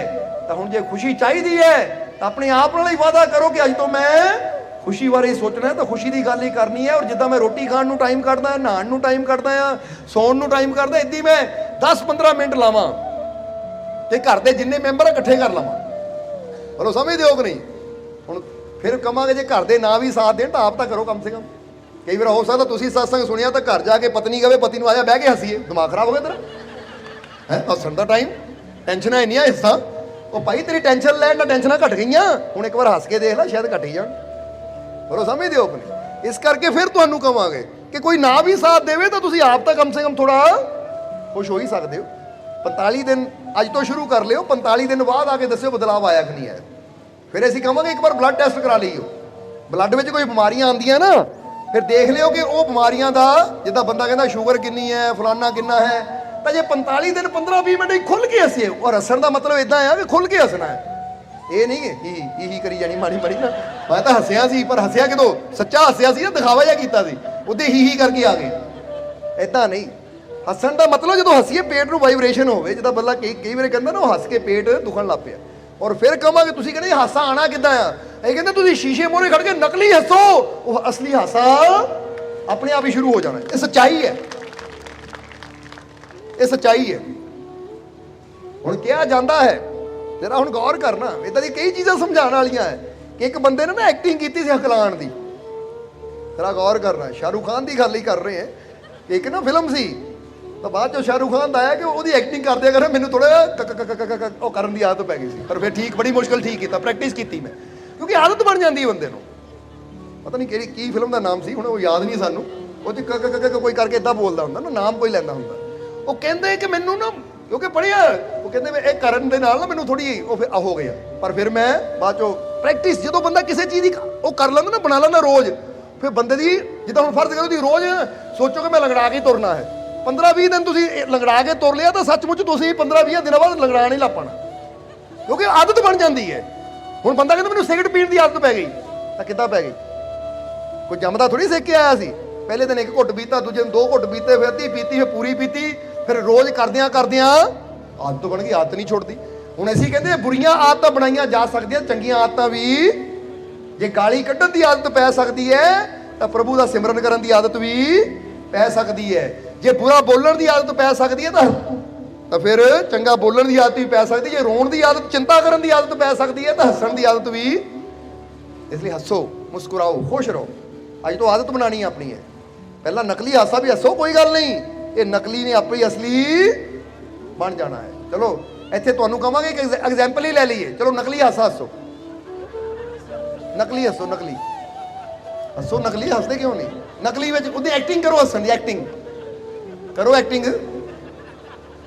ਹੁਣ ਤੁਹਾਨੂੰ ਪਤਾ ਹੀ ਨਹੀਂ ਲੱਗੇਗਾ ਐਕਟਿੰਗ ਕਰਦਿਆਂ ਕਰਦਿਆਂ ਕਦੋਂ ਸੱਚਮੁੱਚ ਹੱਸ ਪਏ ਅਸੀਂ, ਹਸਲੀ ਹੋ ਗਿਆ, ਕਿਉਂਕਿ ਇਹੀ ਤਾਂ ਅੰਦਰ ਖੁਸ਼ੀ ਦੀ ਗੱਲ ਹੈ।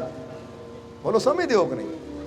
ਜਦੋਂ ਤੁਸੀਂ ਖੁਸ਼ੀ ਦੀ ਐਕਟਿੰਗ ਵੀ ਕਰਦੇ ਹੋ ਨਾ, ਤਾਂ ਤੁਹਾਡਾ ਇਹ ਨਾ ਜਿਹੜਾ ਸਬਕੌਂਸ਼ੀਅਸ ਮਾਈਂਡ ਹੈ, ਅਵਚੇਤਨ ਮਨ ਹੈ, ਕਹਿੰਦੇ ਉਹ ਜਦੋਂ ਤੁਸੀਂ ਐਕਟਿੰਗ ਕਰਦੇ ਹੋ ਨਾ ਤਾਂ ਉਹ ਸਮਝਦਾ ਸੱਚੀ ਖੁਸ਼ ਹੈ। ਉਹ ਅੰਦਰੋਂ ਖੁਸ਼ੀ ਦੇ ਹਾਰਮੋਨਸ ਰਿਲੀਜ਼ ਕਰਨੇ ਸ਼ੁਰੂ ਕਰ ਦਿੰਦਾ ਹੈ, ਫਿਰ ਅੰਦਰ ਖੁਸ਼ੀ ਦੇ ਕੈਮੀਕਲ ਪੈਦਾ ਹੋਣੇ ਸ਼ੁਰੂ ਹੋ ਜਾਂਦੇ ਨੇ, ਬੰਦਾ ਉੱਦਾਂ ਹੀ ਖੁਸ਼ ਰਹਿਣਾ ਸ਼ੁਰੂ ਕਰ ਦਿੰਦਾ ਹੈ। ਇਸ ਲਈ ਔਰ ਖੁਸ਼ ਰਹਿਣ ਦੇ ਨਾਲ ਤੁਹਾਡੀਆਂ ਬਿਮਾਰੀਆਂ ਵੀ ਜਾਣਗੀਆਂ, ਤੁਹਾਡੀਆਂ ਟੈਨਸ਼ਨਾਂ ਵੀ ਜਾਣਗੀਆਂ। ਔਰ ਤੁਸੀਂ ਦੇਖੋਗੇ ਖੁਸ਼ ਰਹਿਣ ਵਾਲੇ ਇਨਸਾਨ ਦੇ ਜੀਵਨ 'ਚ ਪਿਆਰ ਵੀ ਵੱਧਦਾ ਹੈ, ਖੁਸ਼ ਰਹਿਣ ਵਾਲਾ ਇਨਸਾਨ ਜੀਵਨ 'ਚ ਕਾਮਯਾਬ ਵੀ ਹੁੰਦਾ ਹੈ। ਕਿਉਂਕਿ ਅਸੀਂ ਇੱਥੇ ਕਈ ਵਾਰ ਦੱਸਿਆ, ਇੱਥੇ ਵੀ ਕਹਿਣਾ ਚਾਹਾਂਗੇ ਕਿ ਬੰਦਾ ਸੋਚਦਾ ਮੈਨੂੰ ਕਾਮਯਾਬੀ ਮਿਲੇ ਫਿਰ ਮੈਂ ਖੁਸ਼ ਹੋਊਂਗਾ, ਬਲਕਿ ਇਹ ਉਲਟਾ ਹੈ ਕਿ ਬੰਦਾ ਖੁਸ਼ ਹੋਏਗਾ ਤਾਂ ਕਾਮਯਾਬੀ ਫਿਰ ਮਿਲੇਗੀ। ਬੰਦਾ ਕਹੇ ਪਹਿਲਾਂ ਮੈਂ ਤੰਦਰੁਸਤ ਹੋਵਾਂ ਫਿਰ ਹੱਸੂੰਗਾ, ਗੱਲ ਗਲਤ ਹੈ। ਪਹਿਲਾਂ ਹੱਸੋ, ਖੁਸ਼ ਹੋਵੋ, ਤੰਦਰੁਸਤੀ ਆ ਜਾਏਗੀ। ਯਾਨੀ ਪਹਿਲਾਂ ਬੀਜ ਬੋਵੋ ਖੁਸ਼ੀਆਂ ਦੇ, ਕਾਮਯਾਬੀ ਤੰਦਰੁਸਤੀ ਰੂਪੀ ਫਲ ਤਾਂ ਫਿਰ ਆਪਣੇ ਆਪ ਹੀ ਜੀਵਨ ਚ ਆ ਜਾਣਗੇ। ਇਸ ਲਈ ਆਪਣੇ ਮਾਲਿਕ ਤੇ ਵਿਸ਼ਵਾਸ ਰੱਖੋ, ਸਦਾ ਖੁਸ਼ ਰਹੋ, ਹੱਸੋ, ਮੁਸਕਰਾਓ, ਯਕੀਨ ਰੱਖੋ, ਭਰੋਸਾ ਰੱਖੋ ਕਿ ਅੱਜ ਮੁਸ਼ਕਿਲਾਂ ਪ੍ਰੋਬਲਮਾਂ ਵੀ ਹੈ ਤੇ ਇੱਕ ਸ਼ਕਤੀ ਹੈ ਜਿਹੜੀ ਮੈਨੂੰ ਹਰ ਪ੍ਰੋਬਲਮ ਚੋਂ ਕੱਢ ਸਕਦੀ ਹੈ। ਮੈਨੂੰ ਆਪਣੇ ਮਾਲਿਕ ਤੇ ਪੂਰਾ, ਇਸ ਲਈ ਅੱਜ ਕਹਿ ਦਈਏ ਕਿ ਮੈਨੂੰ ਆਪਣੇ ਮਾਲਿਕ ਤੇ ਪੂਰਾ, ਮੈਨੂੰ ਆਪਣੇ ਮਾਲਿਕ ਤੇ ਪੂਰਾ, ਮੈਨੂੰ ਆਪਣੇ ਮਾਲਿਕ ਤੇ ਪੂਰਾ। ਸੋਹਣਾ ਸੋਹਣਾ ਮੇਰਾ ਮੁਰਸ਼ਿਦ ਸੋਹਣਾ, ਸੋਹਣਾ ਸੋਹਣਾ